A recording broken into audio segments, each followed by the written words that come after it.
Baik, Assalamualaikum warahmatullahi wabarakatuh. Waalaikumsalam Waalaikumsalam warahmatullahi wabarakatuh. warahmatullahi warahmatullahi wabarakatuh. Pada kesempatan kali ini, kami dari kelompok 7 akan membawakan presentasi yang berjudul Strategi Profesi Kependidikan. Di sini kami terdiri dari 5 pemateri, mulai dari saya, nama saya Muhammad Faridayat dari kelas PJKRI. Kepada pemateri pertama, silakan memperkenalkan dirinya. Terima kasih moderator. Sebelumnya perkenalkan nama saya Muhammad Farah Junarta dengan NIM 23030150041 dari kelas PJKRI. Terima kasih, saya serahkan kepada moderator. Kepada pemateri kedua, silakan memperkenalkan dirinya. Ya, saya Hairul Baka dengan NIM 23030 120 2088 dari Keras C. Balik ke moderator. Baik, kepada pemateri keempat, silakan. Baik, terima kasih. Perkenalkan nama saya Andi Muhammad Iksan dari kelas PJKRI dengan NIM 230300150 2014. Terima kasih. Saya kembalikan ke moderator. Baik, kepada pemateri kelima, silakan memperkenalkan diri. Baik, terima kasih. Perkenalkan nama saya Fatur Rahman dari PJKR kelas J dengan NIM 2303015026061. Terima kasih. Baik, terima kasih. Next.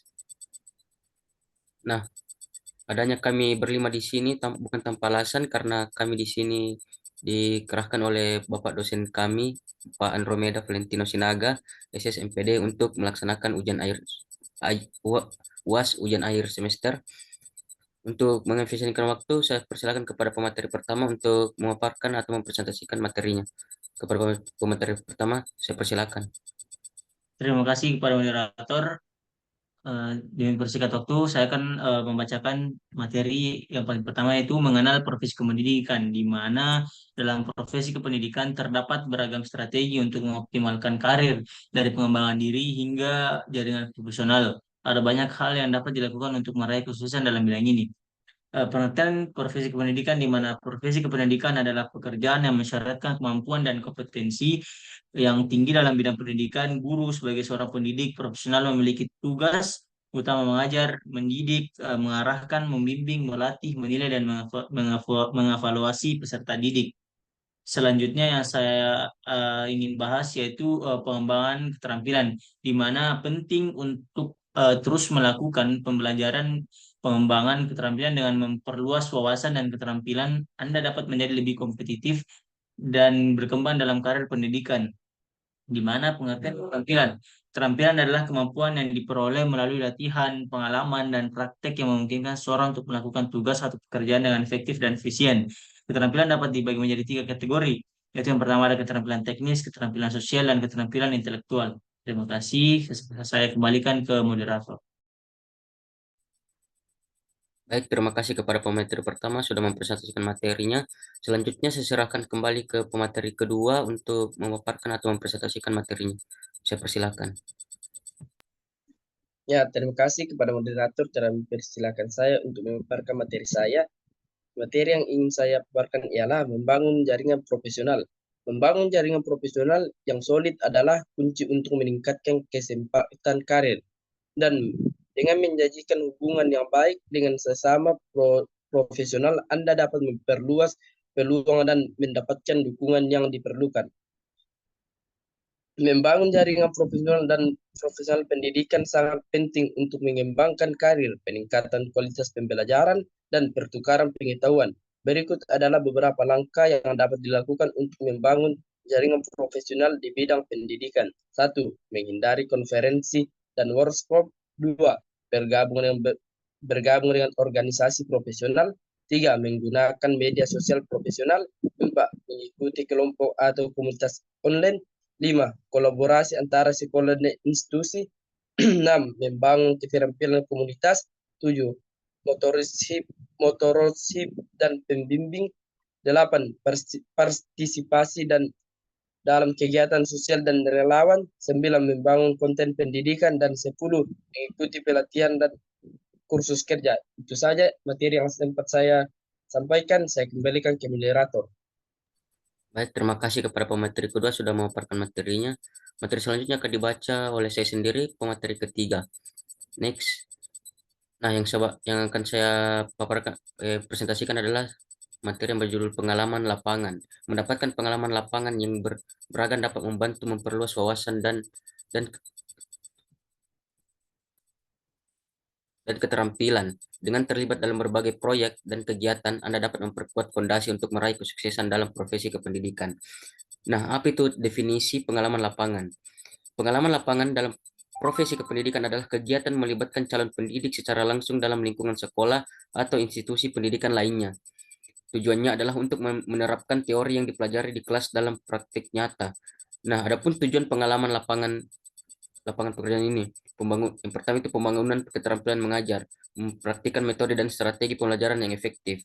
Yang kedua, pemahaman konteks sekolah, mengenal budaya, tata kelola, dan dinamika lingkungan sekolah.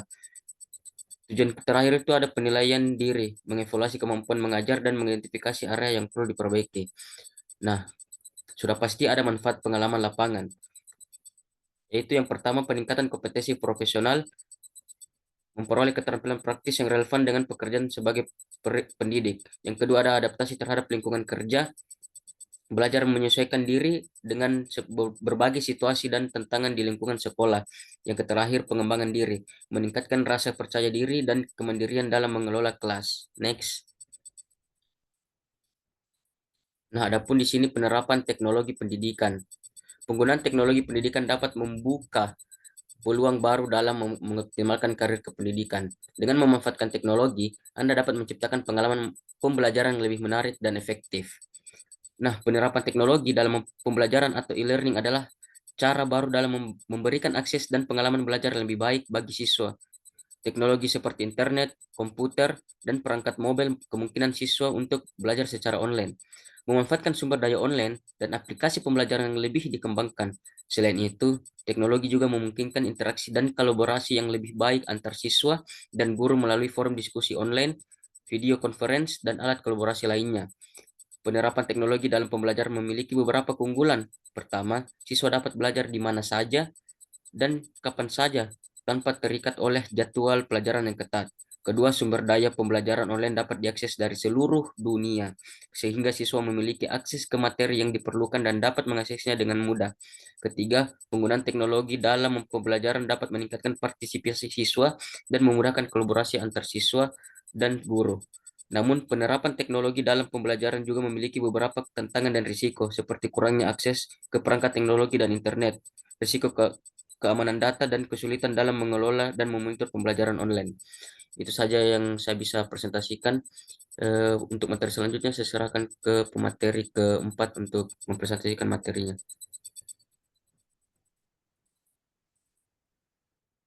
Baik, saya akan melanjutkan materi dari Saudara Fahri, yaitu pentingnya keseimbangan kehidupan kerja.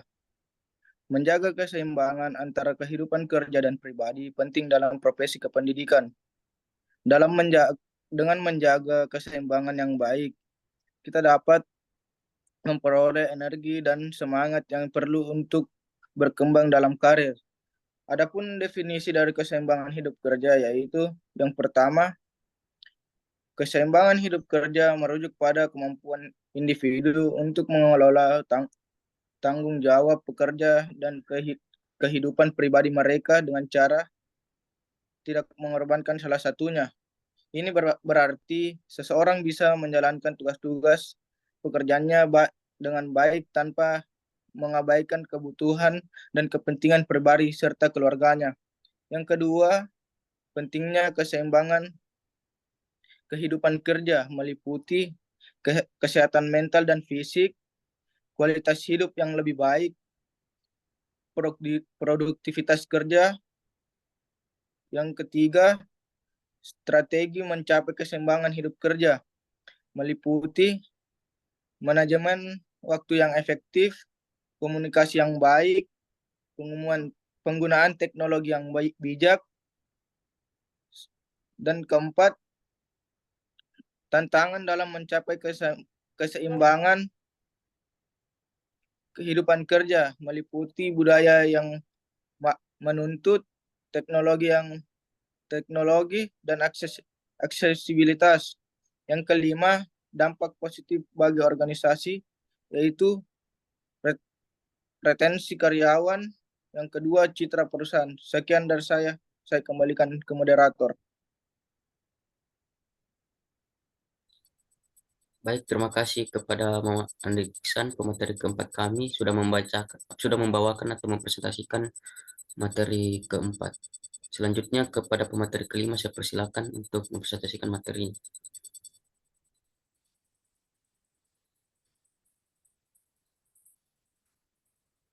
Keluar kayaknya moderator.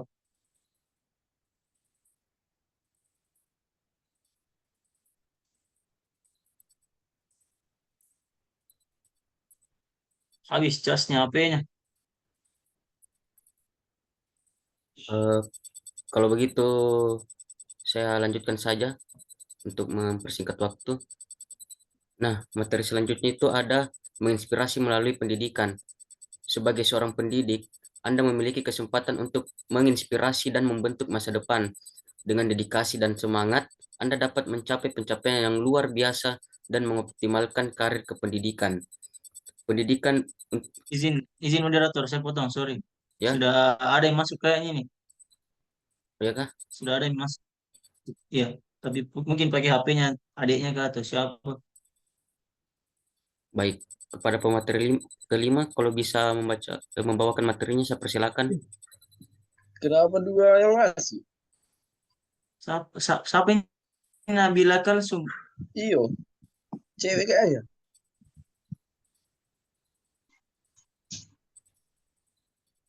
Batur, siapa ini? Astaga. Terus keluar min deh.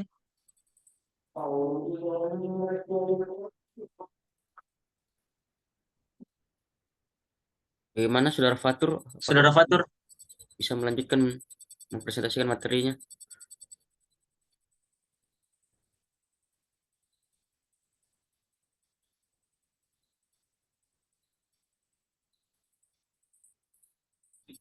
Betul. Bisa dikasih Ay, keluar mika bang kayaknya saat itu.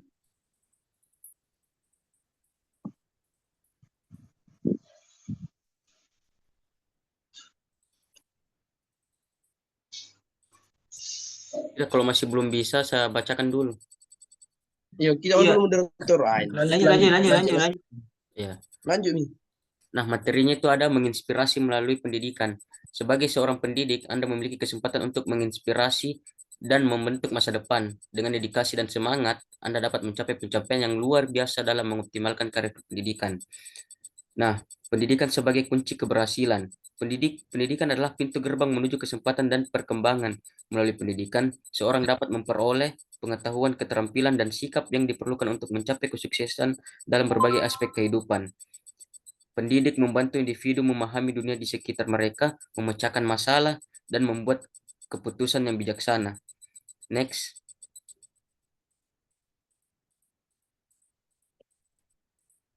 Nah, meraih sukses dalam profesi kependidikan.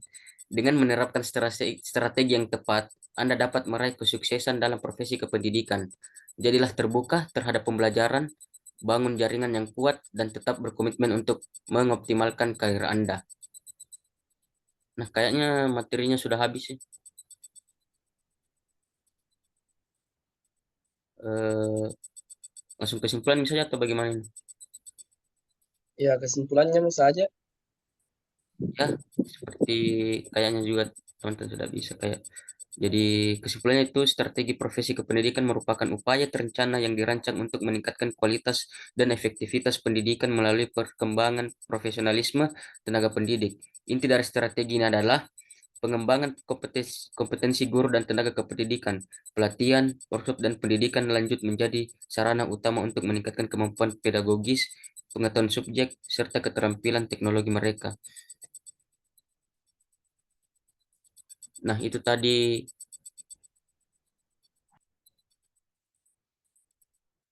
presentasi dari kami. Kurang lebihnya mohon dimaafkan. Assalamualaikum warahmatullahi wabarakatuh. Waalaikumsalam warahmatullahi wabarakatuh. Satu.